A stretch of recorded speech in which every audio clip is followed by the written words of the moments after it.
So actually, I was born in Cannes, in France, so in south of France, and I made some short film, you know, but not thinking, oh, that's gonna be my future, you know. And when I grew up, I was like, maybe I should go to Paris, and because in France, this is the only way to make movies and a career. And in Paris, I made other short film. I made a school, a cinema school there to learn and make some contacts. And I was lucky enough to work very early on very, very big movies. American ones like G.I. Joe was my first job, actually with Gregory Fitoussi in it. So that was 10 years later. I would have him for Hostile, so that kind of amusing. And I work for Quentin Tarantino on Inglourious Bastard, on Sherlock Holmes 2, and a lot of big movies like that. Because when they come to France to shoot, this is one French production. And if you work for them one time, then they call you back. So I've done a lot of movies like that, working as an assistant. At the beginning, it was the assistant of the assistant of the assistant, you know. So I was just blocking doors and do stuff like that, but on big movies and looking Tarantino working, etc. So that was the dream to begin in the movie business. And then I work on my short film because I was still thinking of being a director. And after that, I made two biggest short film, not the same that I made when I was in south of France. Short film that made some festival in the world. They were both in English, so it helps to expand the universe of it. And after that, I met Xavier in between, Xavier Jans, and he helped me a lot to find some people to do it. And he told me, I think you should write. I discussed with him a lot about ideas, and he said to me, that one could be very good, write it, send it to me. He read it, and he said, okay, I think now you're ready to maybe meet some producer. And we met several producers, and then we made the movie. It took a lot of years, but here we are.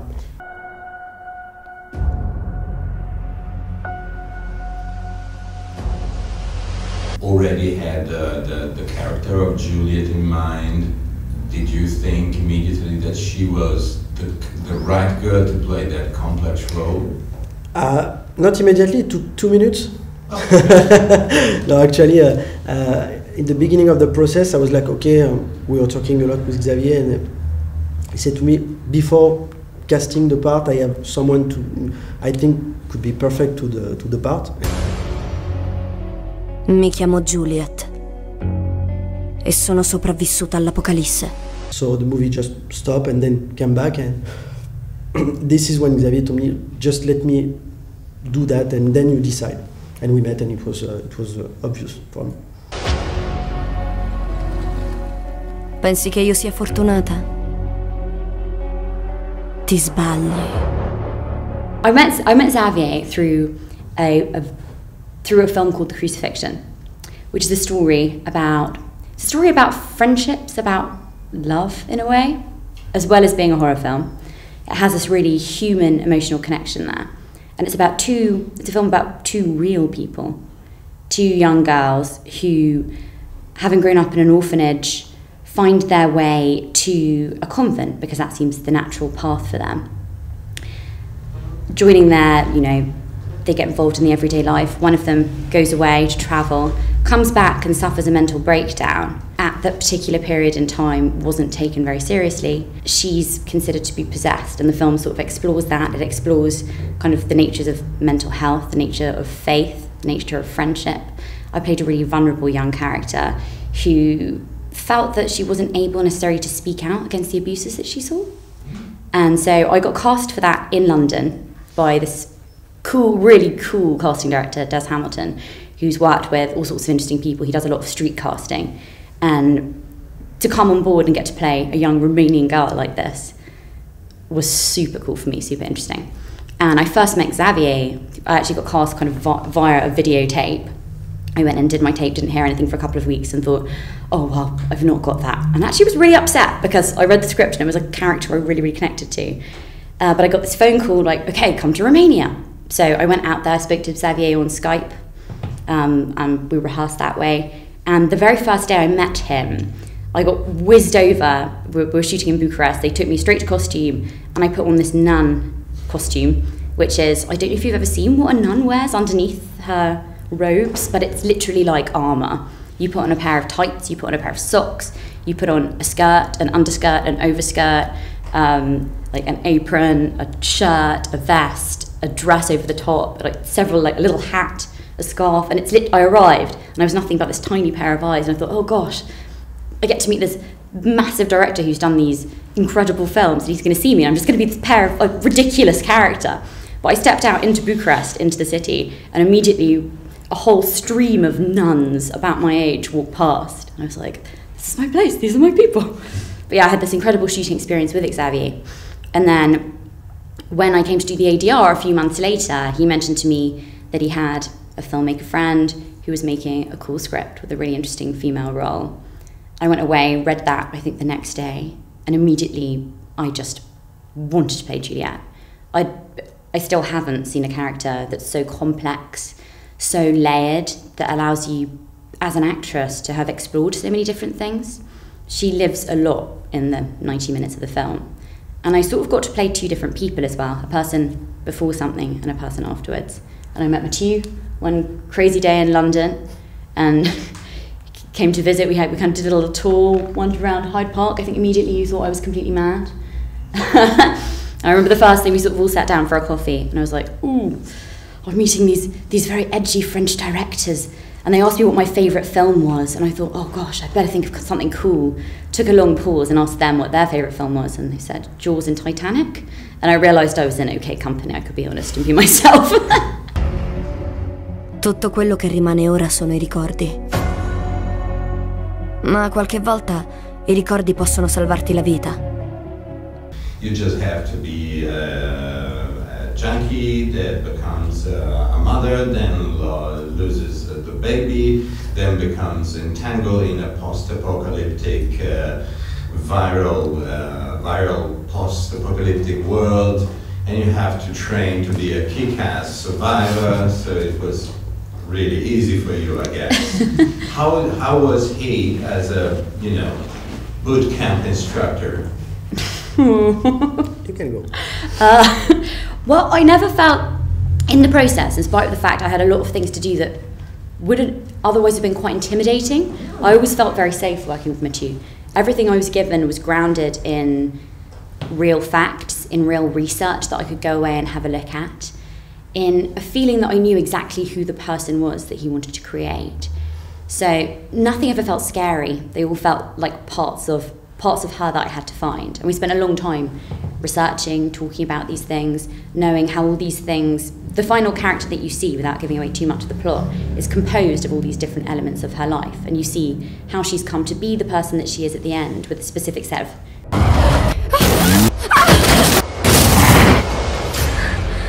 has been struggling, who has lived a life where she's felt like she didn't need anybody else, which is kind of the irony of the love story, that she thinks she's somebody who's very brave, and actually when it comes to surviving alone, she realises that perhaps it's important to include other people in your life. But to become that second character, I felt really lucky. You gave me some really great people to work with. I had an amazing trainer, Philippe, who has that military experience, who you put me through all kinds of challenging things, scary things, put me in situations where I felt like I was claustrophobic, where I was physically exhausted. But these were all things that I could draw on when I had to do it. And it was really cool. I learned how to use a gun. I learned how to fight, how to wrestle, to use knives. It was pretty awesome. And Mathieu, I mean, the thing I enjoyed immensely about your movie is that it's very uncompromising in playing against the norm of the genre, because usually you have a situation of post-apocalypse situations, survivors, mutants, and some vague flashbacks, usually some vague flashbacks of the main character's past. In your star-crossed lovers tale, you are very specifically dividing the filming two halves that are running all together. I mean, didn't you think it was a bit risky? I still think that. But that was exactly what I wanted to do, take that risk and go through it, because like you said, in most post-apocalyptic movies, and it's not bad at all, but when you have flashbacks, the main purpose is explain what happened to the world, and we were like very we didn't want it, and from the script I was like, I don't want to explain what happened clearly, and I want that those flashbacks at the first one you say, okay, this is flashbacks, and like in many movies like that, we're gonna know what happened, and then maybe you start to think this is pretty long for a flashback, and then another one, and it's not about the world, it's about a relationship, but where is the guy? And that was risky, and I think that even today some people will watch the movie and say, oh, that was not what I wanted. So some of them will be like, this is awesome because I'm surprised, and some of them would, I'm not into it because I didn't want that.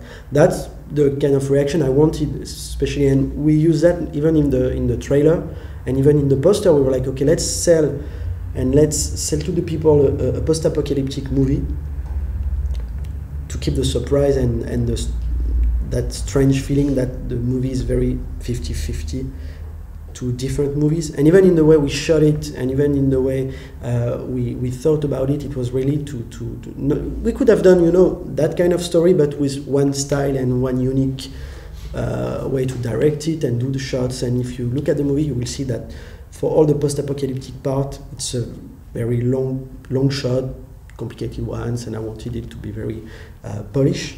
And for the past, this is more about the actors, and I was like, let's do just one shot, the reverse, a large one, and let's find some stuff. There is maybe one or two shots a little bit complicated, but it's all about them, and even in the way it's even the light works that way to separate that two universes. So it's risky, but it's exactly what I wanted to give to the people, that kind of risk, and that's maybe, I think, what made the movie different.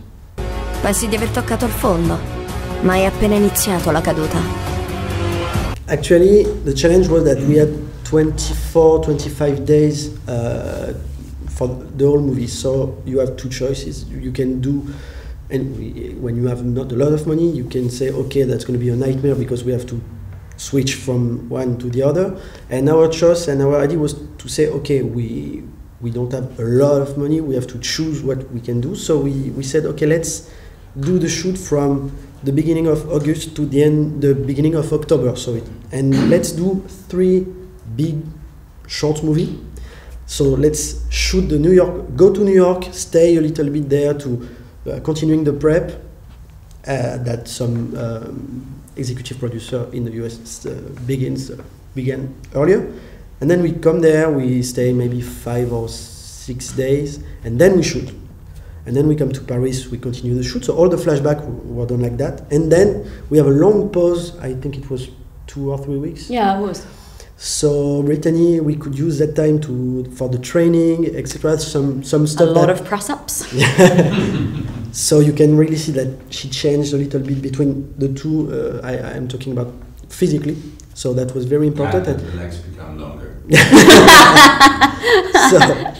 And Gregory had to do a lot of stretching. Actually, this is something that kind of pause for the training that you cannot do if you don't have a lot of money. But in that case, we use the fact that we had to stop the shoot to finish all the prep in Morocco, for her to be there and for me to be with the team in Morocco to continue the prep. So that was that kind of 24 days, but in a long way, So we use that to expand what we could have in the movie. Yeah, and as an actor, that's an enormous gift.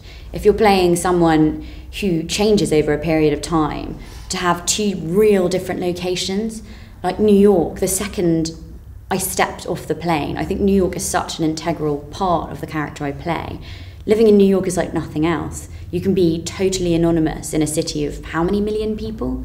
You feel so small. I think that's really important to what her experience of life was. She's someone who managed to kind of survive, hustle, be in and out without feeling like she had to connect with anyone, though of course she does in the story.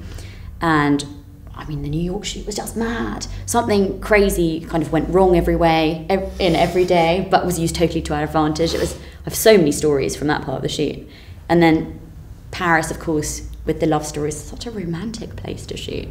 And we had these incredible houses, like Juliet's house was there, which was sort of a real crack house. Yeah, I was trying to be diplomatic there. and we had such a great team of people doing this, the art direction, that every item in Juliet's house, every item in Jack's house had its own little story, and we'd talk it through and be like, so where did she buy this? Okay, this was from this part of her life. And that goes as well for everything that was in the van afterwards. So we shot this amazing, quite romantic, gorgeous couple of weeks. I got to go home, become somebody different, and then go out into the desert, which is, I don't know if you've been to Morocco, to the particular part of the desert we were shooting. And every little bit of the desert is different. The bit we were in was really rocky and barren and bleak. The altitude was very high, it was very tough. And that made you feel physically different. So I was very lucky to get to experience all those places for real, rather than just in the studio. Actually, the design of the creature, at the beginning we start to think about, I'm going to just talk about the meeting with Javier because it happened at the first moment. We were like maybe three years before the shoot, so I had nothing, just the script. And I just saw Mama in a theater, and I was like, I saw the credits, and I was, this is an actor. How did they do that? So I just go home and find that Javier Botet was doing that, and he did at that moment the biggest thing he did after before Mama was the end of Wreck, the movie. So I was amazed by the guy, and I find his email, and I send him an email like, okay, I don't know you, I have just a script, I want to direct it someday, but could you read it? He was like, okay, let's send it to me. So, and he read it, and he told me exactly, I have the email, he told me, take your time, even if it's 4 or 5 years, but I want to do it, because I find something different in the movie, in my character, in the creature character, and he was like, just call me, don't forget me. And so I was like, that's pretty cool. And 3 years after that, we send each other some email, but 3 years after that, when I called him to finally, when the movie was greenlight, he told me, okay, so I have to do, this summer I have to do The Mummy with Tom Cruise, Insidious 4, and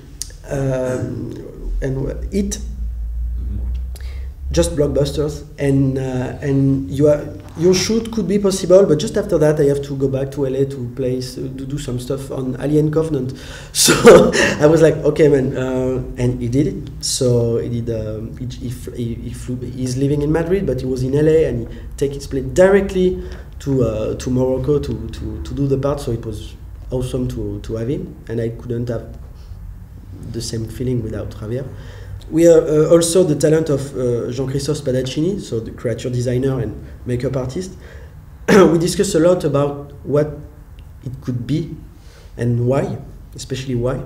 So the first idea was, okay, let's use incredible Javier body, not so much makeup on it, because his body is very, very incredible. And we talked a lot about the fact that we wanted to keep it human, to have that kind of, when you see the first time just the legs, etc., you're like, oh, this is a human being. This is not, some creature with fur or something. It's so you have already that kind of pity in it, even if it's scary. At the beginning of the process, it was more like, let's do a living bacon painting. So we had some strange design on the face, but we prefer to stay on something a little bit more human. So we use the deformation and of the skin, more of that, and actually it's more about the head, the hand, and the feet, and everything else is just, you know, some tiny makeups on the skin of Javier. And the last thing I wanted to say, it's like it's when you work with someone like Javier, he came early in the process and tell you, okay, this is your movie, do what you want. But if I could have what I don't have on that movie, he was talking about, as an example, about the eye. He say on a lot of movies I don't have the freedom to use my eyes, and sometimes they do that with my nose, so I cannot breathe. I have to be like that, and I can express myself. So he's really, first, he's a very good actor, and then when you know that and you can use everything, it's not like, oh, I'm going to do my stuff. You want to know everything like normal. It's normal, but you know what I mean. You know, this is what you want to do as a director. I was like, okay, if I use VFX, it's only for little stuff I cannot do. You have on Javier, there is absolutely nothing, maybe some stuff on the eye, because he wanted to keep them, and then after, in post-production, I could add some stuff. But everything is there, and that's what I wanted to do, have something on screen. And when you don't have a lot of money on a movie, just don't think let's do that in post, because you don't have money in post, and, and if you don't have the shot, you don't have the shot. So that was very intense for the movie. It was like that, you know, when you have something weak, do it a strength, you know, use it to do it better. L'unica cosa che ho imparato è che la vita ti fotte. What kind of message do you think this movie will convey to the audiences? That love hurts and kills, that there's hope even though they put it together.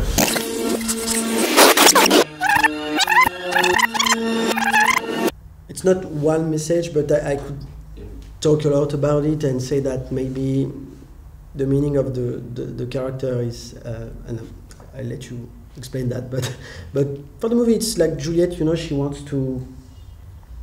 feels alone when she has someone, and when she's alone she needs someone, you know, that kind of understanding in life that maybe at some time you should just take your time and think about where you are and what you want, where you want to go, and everything, just not live the moment.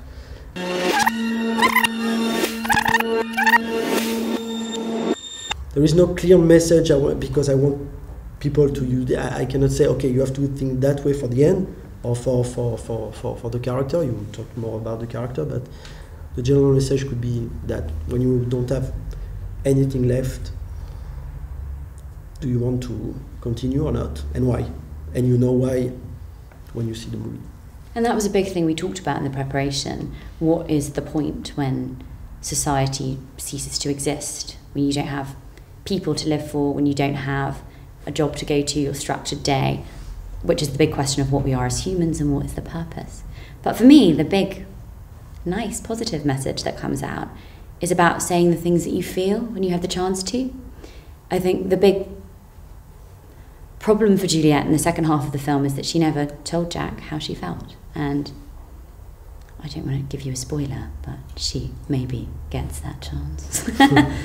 E alla fine hai solo una scelta: alzarti o morire.